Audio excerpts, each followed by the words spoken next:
Paula Roberts is the English psychic who is on set to give us a reading right now. I would like, Paula, for you to give me a reading on President Trump. Just the one card? One card. One card. Let's do just one card. We like that one. What is that? I mean, I do recognize that I'm at Fox TV. I am a sense of loss. A sense of loss. But it's very specific. No, let me move on. It's a sense of loss. It's as if he may be thinking more about what he's lost and not still taking full advantage of what he still has. That's a great interpretation, Paula. It's true. It's true. I mean, I don't make it up. It's not surprising that Fox News' entertainment block had a psychic on to deliver more of their political coverage. But I'm not sure that Jesse Waters' producers were expecting a lost card to be pulled on Trump. And the fact that she didn't say that it meant he will lose, but that he refuses to let go of what he already lost, means that she's been paying attention to the last 3 years of American politics. His attorney, though, Alina Habba, she has more concrete evidence of what his mindset really is. He has also voiced some concern that a court that has, he appointed 3 of the justices to the Supreme Court and it gave the conservatives a supermajority. He is concerned that they are going to look as if they're trying not to rule in his favor and might rule against him. What do you say about that, Alina? Yeah, that's a concern that he's voiced to me. He's voiced to everybody publicly, not privately. And I can tell you that his concern is a valid one. You know, Republicans are conservative. They get nervous. They, unfortunately, are sometimes shy away from being pro-Trump because they feel that even if the law's on our side, they may be swayed much like the Democratic side would.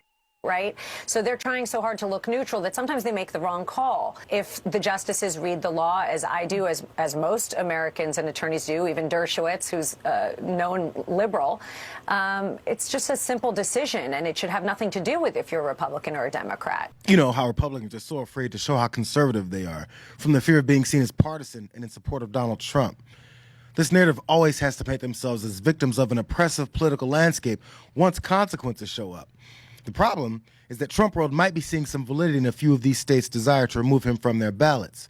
They're hoping that the Supreme Court will hear the case and rule in his favor, but if not, they have to come up with some nefarious excuses besides his involvement in the January 6th attempt to violently take over the Capitol. I think the one that they inevitably will take is the Colorado case, because that really goes to the heart of, can you have judges preventing the voters from voting for one of the major 2 parties' nominees, assuming Donald Trump is the nominee. And by the way, Colorado, they're trying to take him off the primary ballot.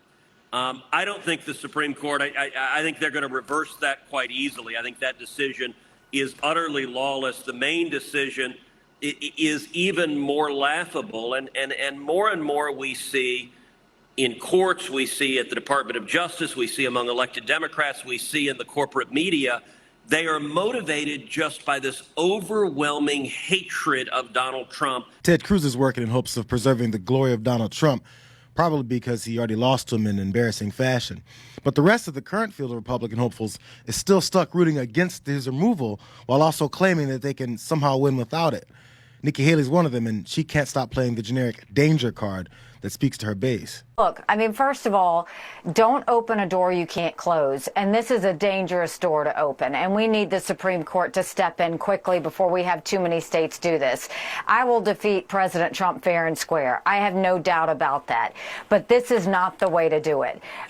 We have seen happen, and this started prior to COVID, is government thinking that they know better than everybody else. And you've got people who are telling people what to think, what to do, how to live, how to breathe.